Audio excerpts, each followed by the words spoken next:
নমস্কাৰ ছাত্ৰ ছাত্ৰীসকল, তোমালোকে যদি অসমৰ পুলিচ এক্সামৰ বাবে প্ৰস্তুতি কৰি আছা তেন্তে আজিৰ ভিডিঅ'টো তোমালোকৰ বাবে অতি উপকাৰী হ'ব পাৰে। এই ভিডিঅ'টোত তোমালোকে পাবা ইংলিছ এণ্ড আছামিজ দুয়োটা লেংগুৱেজতে কুৱেশ্যন এণ্ড আনচাৰবোৰ। সেয়ে মই আজি আলোচনা কৰিবলৈ লৈছো পুলিচ এক্সামত অহা 30টা গুৰুত্বপূৰ্ণ প্ৰশ্ন উত্তৰ, যি নেকি বাৰে বাৰে পুলিচ এক্সামত অহা দেখা পোৱা যায়, আৰু লগতে আলোচনা কৰিম তোমালোকে কেনেকৈ পুলিচ এক্সামত পাছ কৰিব পাৰা তাৰো এক্সাম টিপ দিম।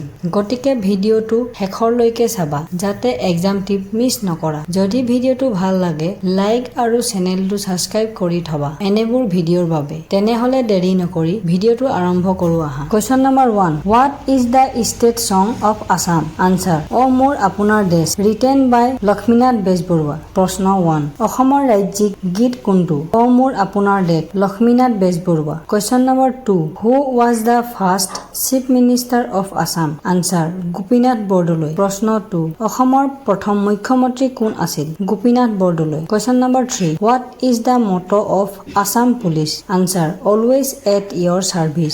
প্ৰশ্ন 3, অসমৰ আৰক্ষীৰ মটো কি? Always at your service. Question number 4, how many district are there in Assam as of 2025? Answer, 35 district. প্ৰশ্ন 4, অসমত এতিয়া কিমানখন জিলা আছে? 35 জিলা। Question number 5, what is the state dance of Assam? Answer, Bihu dance. প্ৰশ্ন, অসমৰ ৰাজ্যিক নৃত্য কোনটো? উত্তৰ, বিহু নৃত্য। Question number 6, who was the first women chief minister of Assam? Answer, Anwara Taimur. প্ৰশ্ন 6, অসমৰ প্ৰথম মহিলা মুখ্যমন্ত্ৰী কোন আছিল? Anwara Taimur. Question number 7, when is the Assam Day Swahad Day was observed? Answer, 2 December. প্ৰশ্ন 7, অসমৰ দিৱস কেতিয়া পালন কৰা হয়? উত্তৰ, 2 December. Question number 8, when was the Assam Police established? Answer, in 1826। প্ৰশ্ন 8, অসমৰ আৰক্ষী স্থাপন কেতিয়া হৈছিল? 1826 চনত। Question number 9, what is the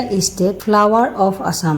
answer, foxtail orchid, কপৌ ফুল। প্ৰশ্ন 9, অসমৰ ৰাজ্যিক ফুল কোনটো?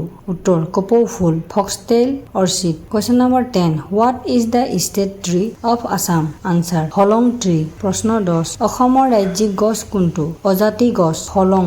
Question number 11, what is the state animal of Assam? Answer, one horn rhinoceros. প্ৰশ্ন 11, অসমৰ ৰাজ্যিক জন্তু কোনটো? উত্তৰ, এশিঙীয়া গড়। Question number 12, what is the capital city of Assam? Answer, Dispur. প্ৰশ্ন 12, অসমৰ ৰাজ্যিক ৰাজধানী কোনটো? Dispur. Question number 13, which river is known as the lifeline of Assam? Answer, the Brahmaputra river. প্ৰশ্ন 13, কোনখন নদী অসমৰ জীৱন ৰেখা বুলি জনা যায়? উত্তৰ, ব্ৰহ্মপুত্ৰ নদী। Question number 14, in which year did Assam become a separate state? Answer, 1912, separate for east Bengal. প্ৰশ্ন 14, অসমৰ কোন বছৰত স্বতন্ত্ৰতা ৰাজ্য হিচাপে গঠিত হৈছিল? উত্তৰ, 1912 চনত, পূৰ্ববংগৰ পৰা বিভাজন। Question number 15, which festival is the most famous in Assam? Answer, Bihu festival. প্ৰশ্ন 15, অসমৰ আটাইতকৈ জনপ্ৰিয় উৎসৱ কোনটো? উত্তৰ, বিহু উৎসৱ। Question number 16, who is known as the bard of Assam? Answer, Jyoti Prasad Agarwala. প্ৰশ্ন 16, অসমৰ গায়ক কবি বুলি কাক কোৱা হয়? উত্তৰ, Jyoti Prasad Agarwala. Question number 17, which national park in Assam is famous for the one horn rhinoceros? Answer, Kaziranga national park. প্ৰশ্ন 17, অসমৰ কোনখন ৰাষ্ট্ৰীয় উদ্যান এটা শিঙীয়া গড়ৰ বাবে বিশ্ববিখ্যাত? উত্তৰ, কাজিৰঙা ৰাষ্ট্ৰীয় উদ্যান। Question number 18, what is the state bird of Assam? Answer, white winged wood duck, ডিঅ' হান। প্ৰশ্ন 18, অসমৰ ৰাজ্যিক পক্ষী কোনটো? উত্তৰ, শ্বেত পক্ষী হাঁহ, ডিঅ' হান। Question number 19, which Assamese leader is known as the Lokpriya? Answer, Gopinath Bordoloi. প্ৰশ্ন 19, কোনজন অসমীয়া নেতা লোকপ্ৰিয় নামে জনাজাত? উত্তৰ, Gopinath Bordoloi. Question number 20, which dance form of Assam is connected to Vaishnavism? Answer, Sattriya dance. প্ৰশ্ন 20, অসমৰ কোন নৃত্যশৈলী বৈষ্ণৱ ধৰ্মৰ সৈতে জড়িত? উত্তৰ, সত্ৰীয়া নৃত্য। Question number 21, who was the first governor of Assam? Answer, Shri John Chittaranjan Darsh. প্ৰশ্ন 21 অসমৰ প্ৰথম ৰাজ্যপাল কোন আছিল উত্তৰ হৰজন Chittaranjan দৰ্শ Question number 22 Who was the first chief minister of Assam Answer Gopinath Bordoloi প্ৰশ্ন 22 অসমৰ প্ৰথম মুখ্যমন্ত্ৰী কোন আছিল উত্তৰ Gopinath Bordoloi Question number 23 Which national park of Assam is a UNESCO World Heritage State Answer প্ৰশ্ন 23 অসমৰ কোনখন ৰাজ্যিক উদ্যান UNESCO World Heritage State হিচাপে স্বীকৃত উত্তৰ মানস ৰাষ্ট্ৰীয় উদ্যান Question number 24 Which regions of Assam area famous for tea production Answer Dibrugarh and Sivasagar প্ৰশ্ন 24 অসমৰ চাহ উৎপাদনৰ বাবে জনাজাত অঞ্চল কোনটো উত্তৰ ডিব্ৰুগড় আৰু শিৱসাগৰ অঞ্চল Question number 25 Which is the first university of Assam Answer Guwahati University established in 1948 প্ৰশ্ন 25 অসমৰ প্ৰথম বিশ্ববিদ্যালয় কোনখন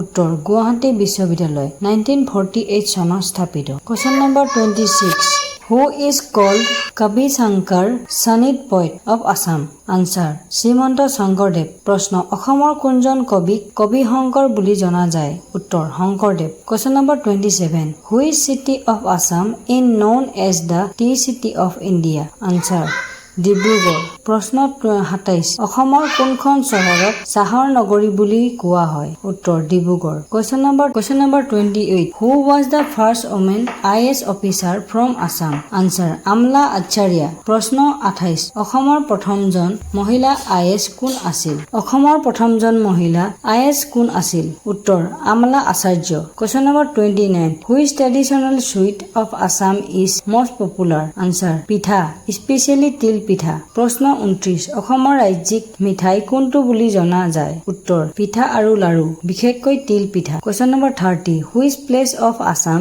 is known as the old capital of Assam Answer Sivasagar প্ৰশ্ন 30 অসমৰ কোনখন স্থানক পূৰ্ব গুৱাহাটী বুলি কোৱা হয় উত্তৰ এতিয়া আমি আলোচনা কৰিম আসাম পুলিচ এক্সামৰ স্মাৰ্ট প্ৰিপাৰেচন টিপ পইণ্ট নম্বৰ 1 প্ৰতিদিনে 1 ঘণ্টা জিকে ৰিভিজন কৰক প্ৰশ্নবোৰ বাৰম্বাৰ পুনৰাবৃত্তি কৰিলে মনত থাকে point number 2 previous year question paper চাওক সেই পেপাৰখন ভালকৈ প্ৰস্তুতি কৰাৰ চেষ্টা কৰক পইণ্ট নম্বৰ 3 কাৰেণ্ট এফেয়াৰ বোৰ চাবলৈ নাপাহৰিব শেষৰ 6-8 মাহৰ আসাম আৰু ইণ্ডিয়াৰ বাতৰি কাকত বিলাক জানিবলৈ চেষ্টা কৰক পইণ্ট নম্বৰ 4 মক টেষ্ট প্ৰেক্টিছ কৰক প্ৰশ্নবিলাক মুখেৰে প্ৰশ্ন কৰক পইণ্ট নম্বৰ 5 নিয়মিতভাৱে হেণ্ডৰাইটিং নোটছ বনাওক পৰীক্ষাৰ আগতে ফাইনেল ৰিভিজনত সহায় কৰিব পইণ্ট নম্বৰ 6 পৰীক্ষাৰ পূৰ্বে আপোনাৰ শৰীৰটো ভালকৈ যত্ন লওক মন শান্তি থাকিলেহে উত্তৰবোৰ বেছি ভালকৈ মনত থাকে এইবোৰ আছিল most repeated question and answer এক্সামত তোমালোকৰ সহায় কৰিব